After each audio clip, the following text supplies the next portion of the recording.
कल्पना कीजिए आप एक किसान हैं, खरीफ की बुआई शुरू हो चुकी है, खेत तैयार हैं, फसल को खाद चाहिए। आप सहकारी समिति गए, वहां पर आपको खाद तो मिल गया, बोरी मिल गई डीएपी की, यूरिया की। लेकिन क्या आपने कभी सोचा है कि ये जो खाद मिलता है आपको बोरियों में, यूरिया डीएपी, ये कैसे पहुंचता है आपके घर तक?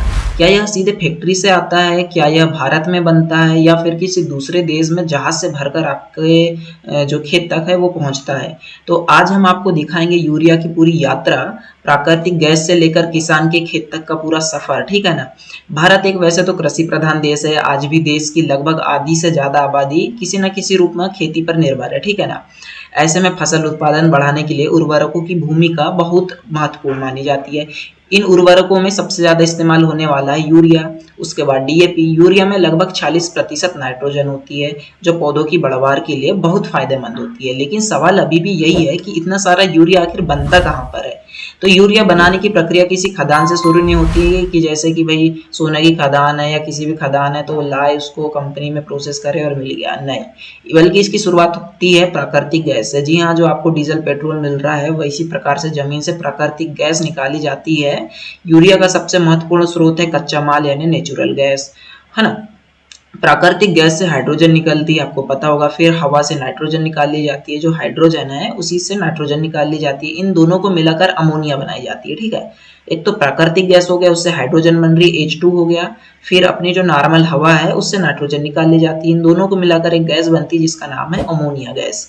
इसके बाद अमोनिया और कार्बन डाइऑक्साइड की रासायनिक अभिक्रिया करके हमारा बनता है, तैयार होता है यूरिया, जिसको हम खाद के रूप में पौधों पर सिंचाई के रूप में उपयोग किया जाता है। किसान है ना, किसान करता है। यानी किसान के खेत तक पहुंचने वाला ये जो सफेद दाना होता है असल में गैस, हवा और विज्ञान का मिला जुला एक परिणाम है। अब सवाल फिर आता है कि भारत में यूरिया बनता कहाँ है? देश भर में कई बड़े उर्वरक संयंत्र है जो साल भर में यूरिया की खपत करते रहते हैं, उत्पादन करते रहते हैं, है ना। वैसे तो देश में बहुत बड़ी कंपनियां हैं जो देश के लिए बड़े पैमाने पर यूरिया है वह बनाती हैं, लेकिन यह एक बड़ी सच्चाई है, भारत अपनी जरूरत का जो यूरिया है वो कंप्लीट नहीं बना पाता है। देश का जो काफी उत्पादन है विदेशों पर निर्भर है, ज्यादातर देशों से हम इंपोर्ट करते हैं यूरिया को। यही कारण है कि भारत को हर साल लाखों टन यूरिया विदेशों से आयात करना पड़ता है। जब भारत में मांग बढ़ी जाती है तो आखिर अपने देश में क्यों नहीं बनता यूरिया? चले इसके बारे में भी जानेंगे। ठीक है।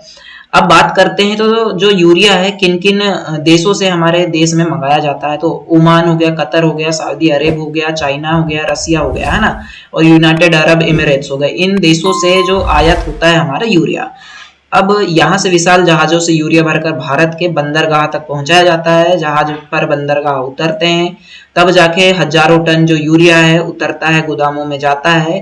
फिर इसकी यात्रा इतनी लंबी होती है, तब जाकर आपके जो है सोसाइटी में पहुंचता है, फिर वहां से आपके खेतों तक पहुंचता है। तो असल यात्रा यहाँ से शुरू होती है ना।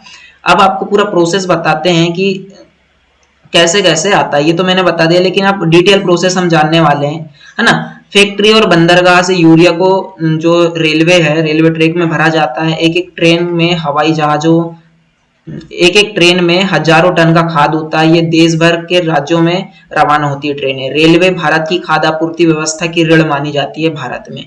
यदि एक भी बड़ी रेल ट्रैक समय पर नहीं पहुंचती तो पूरे जिले में खाद का संकट पैदा हो जाता है। राज्य स्तर पर पहुंचने के बाद यूरिया बड़े बड़े वेयर हाउस में रखा जाता है, फिर वहां से इसे जिला गोदामों में भेजा जाता है। जिला गोदामों से खाद्य सहकारी समिति में पहुंचती है, फिर छोटे छोटे केंद्रों में विक्रेताओं तक पहुंचती है ना, और आखिरकार वह बोरी किसानों के हाथ में पहुंचती है। यानी एक साधारण किसान तक पहुंचने के लिए पहले यूरिया जो है हजारों किलोमीटर की यात्रा तय करता है। लेकिन अब एक बड़ा सवाल, अगर इतनी बड़ी व्यवस्था मौजूद है तो फिर हर साल खाद की व्यवस्था या कमी क्यों पड़ जाती है? असल समस्या हमेशा उत्पादन की नहीं होती। कई बार क्या होता है कि समस्या वितरण प्रणाली की भी होती है। जब खरीफ या रबी सीजन शुरू होता है तब अचानक मांग कई गुना बढ़ जाती है भाई, है ना।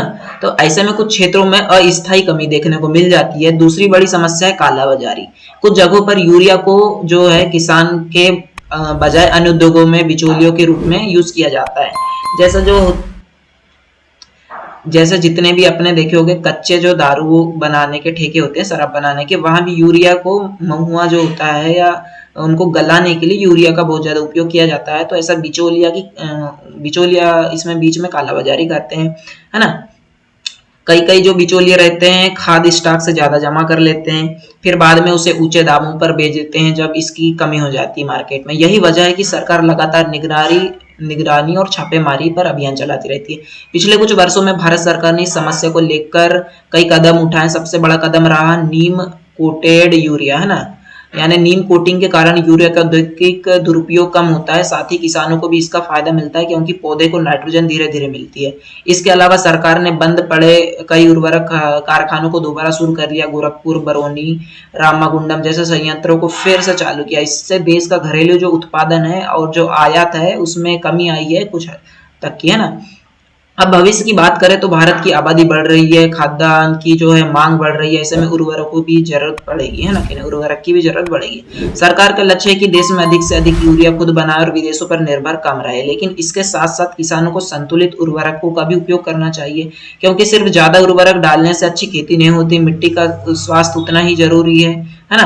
तो अगली बार जब आप यूरिया की एक बोरी देखें तो याद रखिएगा यह सिर्फ एक सफेद दाना बोरी नहीं होती, इसके पीछे प्राकृतिक गैस से शुरू हुई एक विशाल वैज्ञानिक प्रक्रिया है जो सैकड़ों कारखाने से हजारों किलोमीटर लंबी रेल यात्रा, लाखों लोगों की मेहनत और एक ऐसी सप्लाई चेन है जो भारत के करोड़ों किसानों को जोड़ती है।